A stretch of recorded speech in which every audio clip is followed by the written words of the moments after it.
Oi pessoal, eu sou o Thiago, faço medicina na Universidade Estadual do Mato Grosso do Sul e estou no quarto ano, indo para o quinto ano, né, no internato. E um dos pontos que a gente faz na introdução e fundamentação científica, né, na matéria que a gente tem, é a análise de vários artigos, principalmente revisões temáticas. Como que surgiu essa minha ideia de trazer isso aqui para vocês? Eu estava atendendo um paciente com diagnóstico de osteoartrite. E esse paciente ele perguntou para mim, foi passado condroitina, né, o sulfato de condroitina para ele, e ele perguntou para mim se aquele sulfato de condroitina realmente faria um efeito benéfico para ele. E eu, obviamente, respondi na hora que, lógico, sim, mas isso me deixou com uma pulga atrás da orelha, para eu pesquisar um pouco mais. Então eu entrei na base de dados, né?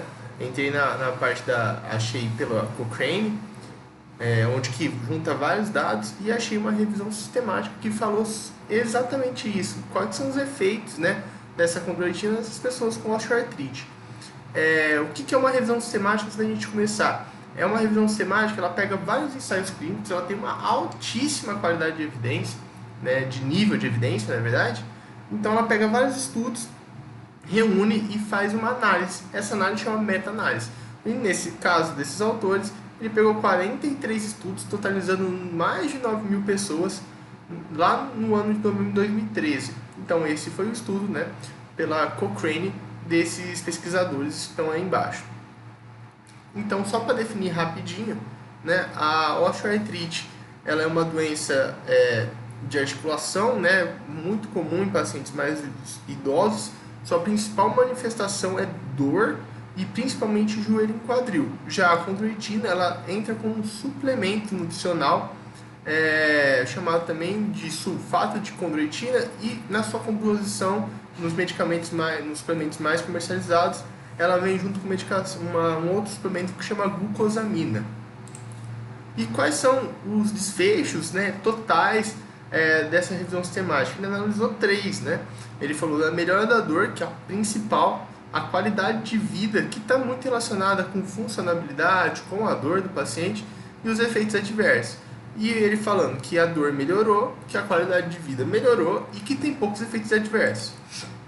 Então, falando do desfecho que a gente vai analisar aqui, que foi o principal, né, que é o que o paciente estava mais preocupado, que é o nível de dor. E principalmente nível de dor na articulação do joelho, ele falava mais. Então a gente tem nesses artigos, resumindo, que essa dor abaixou até 10 pontos na escala de 0 a 100, e sendo que 20% das pessoas elas falaram que melhoraram a dor, principalmente no joelho. Então, como que a gente pensa isso? A gente vê isso, analisa esses fatos, né, para entender um pouco mais dessa revisão sistemática por meio de um gráfico. Esse gráfico chama gráfico em Forest Plot. O que é esse gráfico em Forest Plot? Eu sei que dá um medo aqui no início, mas eu vou explicar ponto a ponto com ele. Então, o que esse gráfico ele vai fazer? Ele faz uma comparação entre a sulfato de condroitina isolado ou com a glucosamina versus um placebo, um controle, ou seja, tomando o suplemento ou sem o suplemento. E ele vai analisar isso numa escala de 0 a 100, a curto, alguns estudos a curto, outros estudos a longo prazo, com uma dosagem maior de 800 mg por dia. Então, quais são os estudos que eles pegaram? A gente viu que os que encaixaram com essa descrição, ou seja, usaram essa escala de 0 a 100, foram esses estudos que está representado ao lado. Então, o início desse quadrado que eu destaquei, ele tem os estudos. Do lado, ele vai falar o desvio que teve entre os estudos dos resultados. Ou seja, vai ter uma média que vai pegar os dois desvios, fazer uma média, mas teve resultados, por exemplo, o primeiro que diminuiu 2,95 e outro extremo que diminuiu 1,43. Lógico que na média ali você vai fazer um com o outro, vai ficar 2,9. É isso que está representado, sendo que ele colocou o intervalo de confiança, né? Então, se está 95%, você pode ter uma significância estatística. E isso ele coloca no gráfico, representando os dois extremos que estão em colchetes com as linhas e a tendência central, né, a medida central será à medida que está fora do colchete. Então, por exemplo, no caso, aquela bolinha significa o menos 2,19, o extremo à esquerda significa menos 2,95, o extremo à direita menos 1,43. E isso o que fala, o que representa além desse ponto? Representa que se está para lá do zero negativo, quer dizer que está favorecendo o uso da condroitina com a glucosamida, ou somente a condroitina. Porém, se está do outro lado, está favorecendo o uso do placebo, ou seja, ela piora, tem mais riscos para o paciente do que os benefícios, né? Ela não traz diferença em relação a esse parte, ela favorece mais a você não tomar nada do que tomar ela. E aí você deve estar perguntando o que é essa figura que eu destaquei, né? Essa figura é realmente a meta-análise, ou seja, ele pegou todos esses estudos, ele representou todos os desvios que tiveram de extremos e fez uma média. Então, a gente viu que menos 0,67 que tem, ou seja, está favorecendo uma diminuição nessa escala de dor.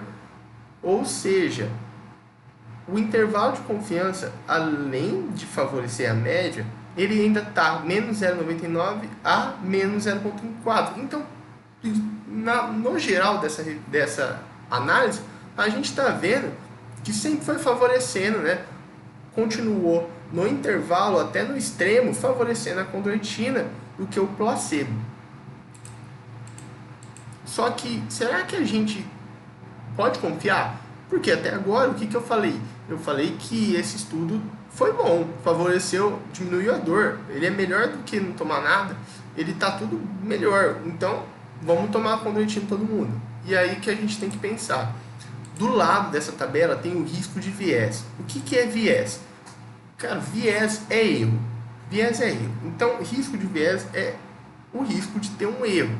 Onde que as bolinhas verdes, elas representam, beleza, tá ótimo. As bolinhas amarelas, então, moderado risco, e as vermelhas, elevado de risco de viés.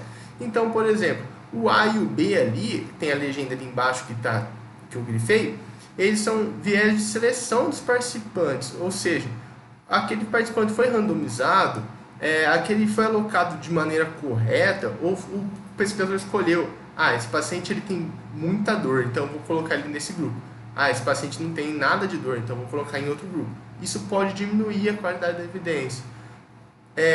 E outros riscos de viés, por exemplo, o D, ele fala do desfecho. O que é o desfecho? É o resultado. Então, um elevado risco de viés é quando que os desfechos não foram coerentes, não foram respondidos, ou aquele desfecho foi analisado de modo errado, não teve uma correlação entre o desfecho apresentado estatisticamente, graficamente, de maneira geral.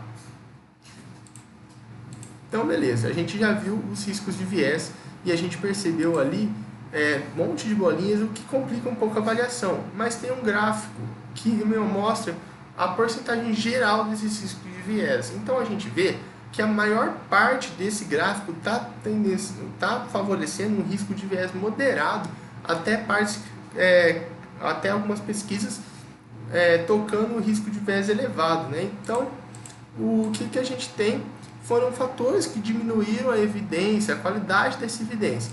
Como primeiro fator, a gente tem a heterogeneidade, não do estudo propriamente dito que a gente analisou, do que ele usou aquela escala de 0 a 100, mas aqueles estudos não estão todos 49.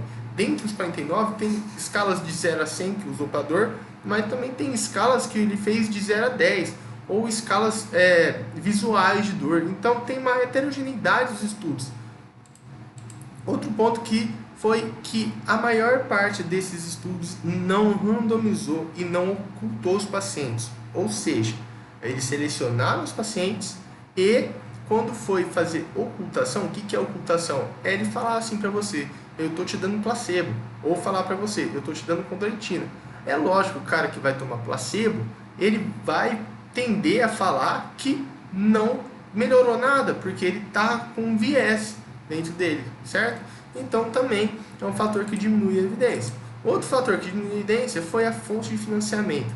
A maior parte desses estudos, quem financiou ele, quem patrocinou esses pesquisadores foi a própria indústria que comercializa o suplemento de sulfato de condroitina.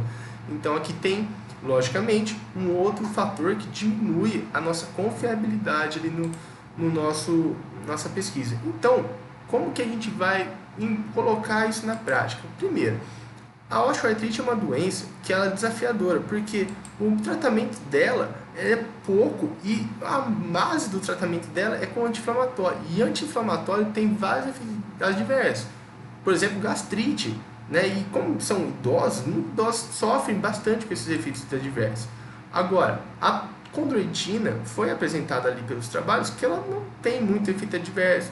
Tanto é que ela foi passada pelos órgãos de saúde com baixíssimos efeitos adversos.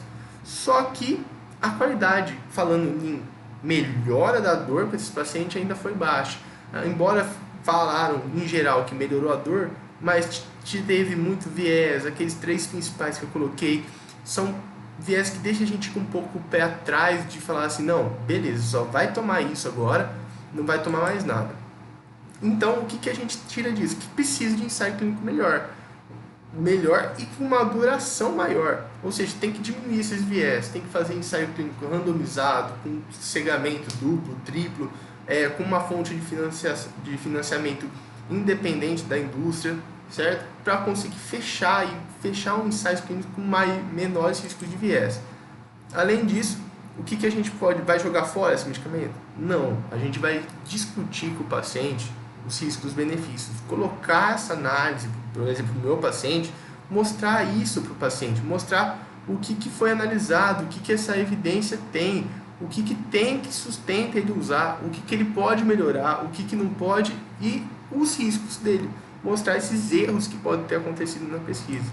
E por fim, a gente tem que destacar que ela não vai substituir o anti-inflamatório, mas ela pode sim entrar como tratamento adjuvante, sendo que necessário melhores pesquisas com maiores durações, alocamento certo e com menor risco de viés.